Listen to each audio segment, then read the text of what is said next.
જય શ્રી કૃષ્ણ મિત્રો। જન્માષ્ટમીએ વિધિસર પૂજા ઉત્સવ કરે છે। જન્માષ્ટમીનું વ્રત રાખવાથી શું ફળ મળે છે? વેદો અને પુરાણોથી ચાલી આવતી જન્માષ્ટમી ઉજવાય છે। શ્રી કૃષ્ણ જન્મ ઉત્સવ ઉજવાય છે અને જન્માષ્ટમીનું વ્રત રાખે છે અને વેદો અને પુરાણો મહિમા એ ખાસ વાતો બતાવે છે કે ભારતમાં રહેલા મનુષ્ય શ્રી કૃષ્ણનું જન્માષ્ટમીનું વ્રત રાખે છે, તહેવાર ઉજવે છે। 100 જન્મોનું પાપ મુક્ત થાય છે। ત્યારબાદ ગર્ભવતી મહિલા વિષ્ણુ પુરાણમાં બતાવ્યું છે કે જો ગર્ભવતી મહિલા આ વ્રત રાખે તો ગર્ભપેટ સારી રીતે રહે છે અને સારા સમયે જન્મ થાય છે।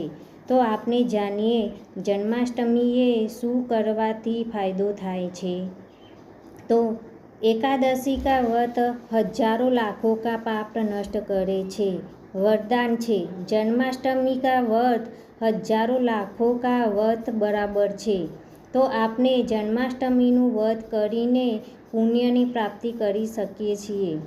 ભવિષ્ય પુરાણમાં લખ્યું છે કે જન્માષ્ટમીનું વ્રત કરવાથી અકાળ મૃત્યુ થતું નથી। જે જન્માષ્ટમી કરે છે તેના ઘરમાં ગર્ભ પ્રાપ્ત થવા નહીં દેતા અને ગર્ભમાં શિશુને ભગવાન સુખી થવાનો આશીર્વાદ આપે છે। જે મહિલાને સંતાન ન થતું હોય તો આ ઉપાય કરો। જન્માષ્ટમીનું વ્રત પૂજા કરવાથી મહિલાને સંતાન પ્રાપ્તિ થાય છે અને બાલ લડ્ડુ ગોપાલની સેવા પૂજા કરવાથી પણ ઘરમાં સુખ શાંતિ મળે છે અને ત્યારબાદ સંતાન સુખ મળે છે।